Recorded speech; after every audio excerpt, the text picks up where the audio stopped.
Oh kasih dong ya. Kalau kita ingin mau masuk surga, mau tahu ibu? Bapak mau tahu? Resepnya gampang, mati dulu.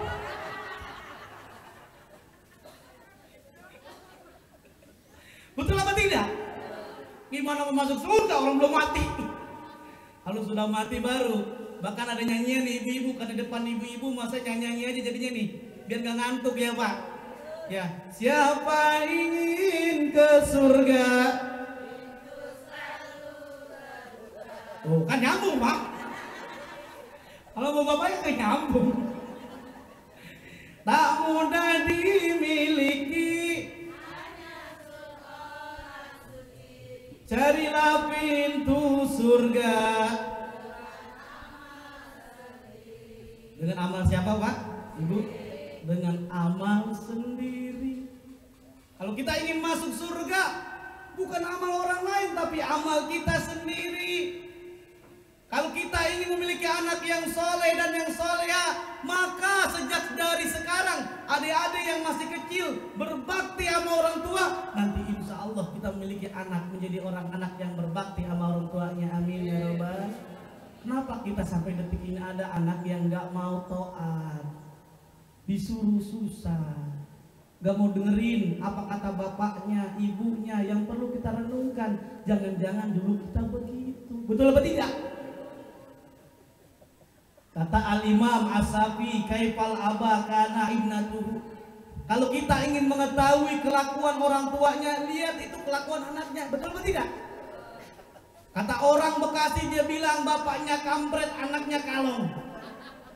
Bapaknya kampret, anaknya kalong. Bapaknya nyopet. Ya Allah, itu mengikuti. Hadirin yang dimuliakan oleh Allah, kalau bapaknya jujur, insya Allah anaknya jujur. Betul atau tidak? Kalau anaknya baik, bapaknya baik, insya Allah anaknya akan baik. Betul atau tidak? Saya tanya, kenapa sekarang terjadi masyarakat kita tidak jujur? Sering melakukan tindakan korupsi, mengambil hak orang lain yang bukan haknya. Karena sejak kecil kita udah didik nggak jujur. Betul atau tidak? Pakai nyanyian pun juga ada itu nggak jujur itu. Gara-gara nyanyian mempengaruhi perilaku kita. Ibu-ibu kalau punya anak, ada nggak di sini yang masih punya anak balita? Kalau lagi mau tidur dinyanyiin apa? Nina Bobo. Nina Bobo, oh Nina Bobo. Kalau tidak bobo digigit apa kebo? Pertanyaannya apa kebo gigit? Digigit nyamuk. Saya tanya hadirin semuanya, bapak ibu semuanya, emang jamin kalau anak kita udah tidur nggak digigit nyamuk? Itu kan tidak jujur, kita bohongin juga. Coba kita lihat nyanyi lagi. Bintang kecil, bintang adanya malam atau siang bu? Ah, siang apa malam? Kalau malam kira-kira langitnya biru atau hitam? Bintang kecil di langit yang biru. Ya Allah, satu langit yang hitam. Ini kan tidak jujur juga. Ada satu lagi nyanyian, yaitu apa? Halo, halo Bandung, ibu kota periangan. Bandung ibu kota Jawa Barat.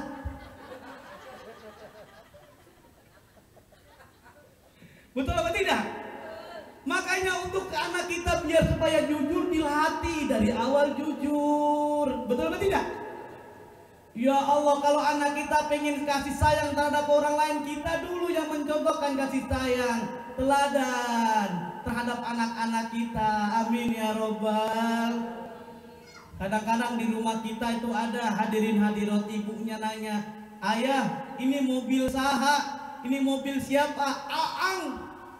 Motor punya saha? Aang.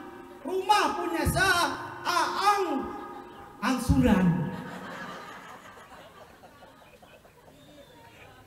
Karena semuanya pemiliknya Aang, akhirnya ada debt collector datang ke rumah kita. Assalamualaikum, karena kita hafal, ini yang nagih utang.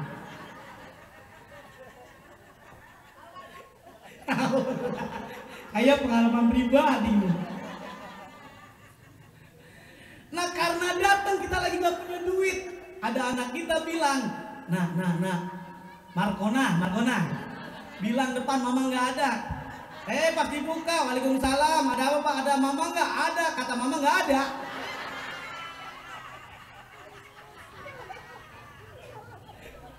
Siapa yang ngajarin nggak jujur pak?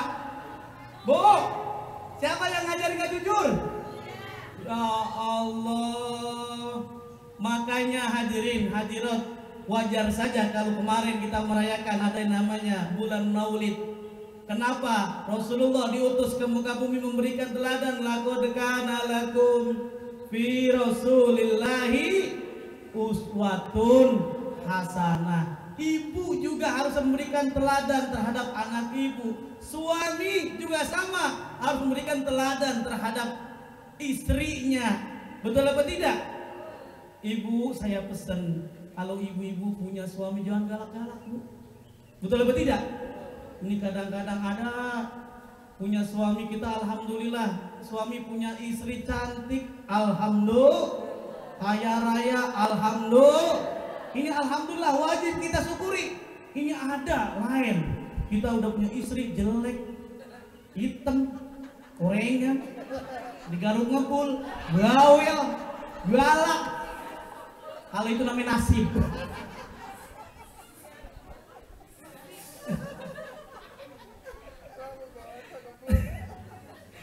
Kalau ibu-ibu punya suami ganteng, alhamdulillah. Udah ganteng kaya raya, alhamdulillah. Ini mah enggak. Udah jelek, pesek, botak, bisa gabap lang.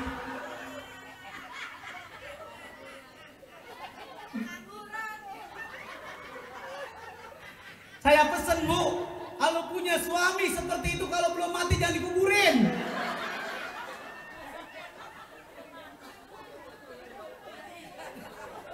Betul apa tidak? Cok gali, cok galaga, cok. Jamaah.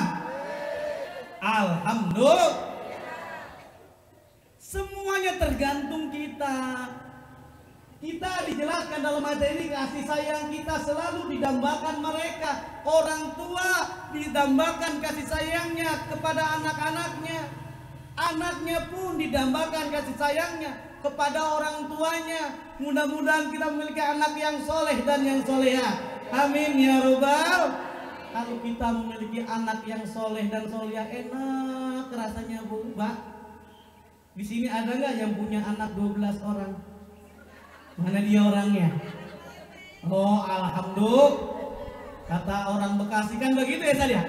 Banyak anak, banyak rezeki. Kalau anak kita menjadi anak yang soleh dan yang soleha, pas lebaran datang, assalamualaikum. Bubur sumsum pada gini, assalamualaikum semuanya. Dijawab, bubur sumsum dimakan bokir. Silakan, waalaikumsalam, silakan mampir. Dibuka tuh sama bapaknya sama ibunya.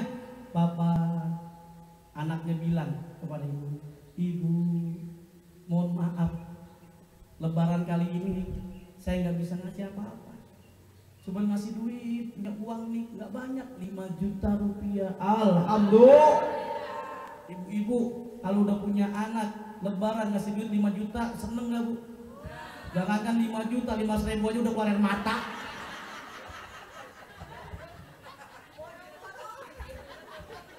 Saya tanya, Bu, emang kenapa dikasih 500.000 keluar air mata? Bukan karena terharu, kakinya keinjek.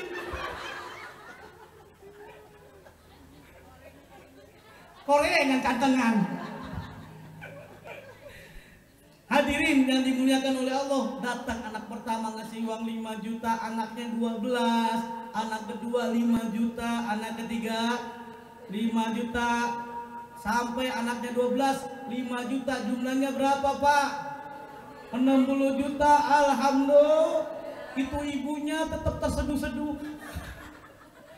Dikirain terseduh apa? Ternyata dibilang merasa kurang aja, kurang. Dia bilang merasa kurang. Anak-anaknya 12 udah berpulang semuanya, ngasih duit, uang dipegang, terkumpul 60 juta rupiah. Bapaknya bilang, mah kan anak-anak kita udah pada pulang, kenapa mama nangis? Saya nyesel bang. Emang nyesel kenapa? Punya anak 12 cuma 40.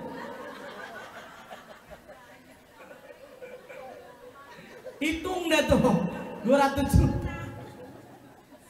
Jangankan 40, satu aja dioperasi, satu aja disesar ya, dikit-dikit begini ya kan. Hadirin yang dimuliakan oleh Allah Subhanahu wa taala, nikmat rasanya kalau kita sudah membiasakan kehidupan kita memberikan kasih sayang terhadap orang lain, bukan untuk orang lain tetapi untuk diri kita sendiri. Amin ya robbal. Yang Allah telah tegaskan, orang yang bersedekah, orang yang sering menyayangi orang lain, orang yang sering senantiasa menyantuni anak yatim, dia sering menyantuni duafa, janda-janda tua, nama dia mana? Janda.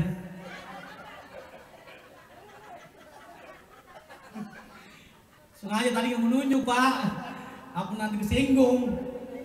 Nah, hadirin yang dimuliakan oleh Allah Subhanahu wa taala, kalau kita menyantuni mereka insya Allah berkah, nikmat rasanya.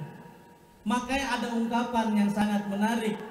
Ada firman Allah yang Allah telah tegaskan di dalam surah Al-Jasiyah yang redaksinya hampir sama dengan surah Ar-Rahman ayat 60, yang redaksinya hampir sama dengan surah Al-Isra ayat 7. Man amila salihan fali nafsi wa man asaa fa'alaiha summa ila rabbikum turja'un. Yang artinya barang siapa yang melakukan amal kebajikan bukan untuk orang lain tapi buat siapa Pak? Buat diri kita sendiri. Diingatkan hidup di dunia cuma sebentar, summa ilaina turja'un. Kalau kita sudah meninggal dunia, sia-sia amal ibadah kita. Kita tidak bisa lagi sholat, tidak bisa lagi zakat, tidak bisa lagi mengabdi kepada orang tua, kita berbakti sama orang tua, tidak bisa lagi kita bermanfaat bagi masyarakat kita, tidak bisa lagi bermanfaat. Betul apa tidak? Mumpung masih diberikan usia panjang. Adanya bencana alam, musibah, masalah. Ingat saudaraku dimuliakan oleh Allah, kalau kita saat menghadapi masalah, saat menghadapi bencana alam, ibaratnya kalau kita membeli gembok, kira-kira ada kuncinya nggak Pak? Ada nggak? Saya nggak pernah ceritanya itu Pak Haji Mukhlis ya. Muslih ya. Nah Muslih itu orang yang baik ya, orang yang reformasi. Ya kan Pak Haji Muslih, kita saya nggak pernah lihat tuh ada orang beli gembok nggak ada kuncinya, nggak ada ceritanya. Kalau kita dapat masalah, bencana alam dan lain sebagainya, sebetulnya ada solusinya. Dalam hadis zikir perjalanan hati diingatkan segala sesuatu sumbernya di hati.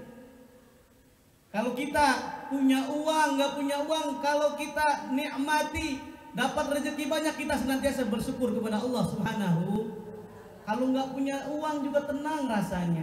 Makanya ada makalah yang menyatakan orang kaya itu bukan mereka yang memiliki harta banyak, tapi apa? Orang yang tenang, orang yang ridho, orang yang ikhlas, orang yang siap apapun keputusan dari Allah Subhanahu wa ta'ala. Al-qani'u ghaniyun wa in kana ja'ian. Orang yang qanaah, orang yang nerima apapun yang diputuskan oleh Allah Subhanahu wa ta'ala. Kita kayakah, kita miskinkah dan lain sebagainya, maka dikategorikan orang kaya. Wa in kana ja'ian, meskipun perutnya lapar. Coba bayangkan Pak, saya tanya bapak-bapak ibu-ibu semuanya,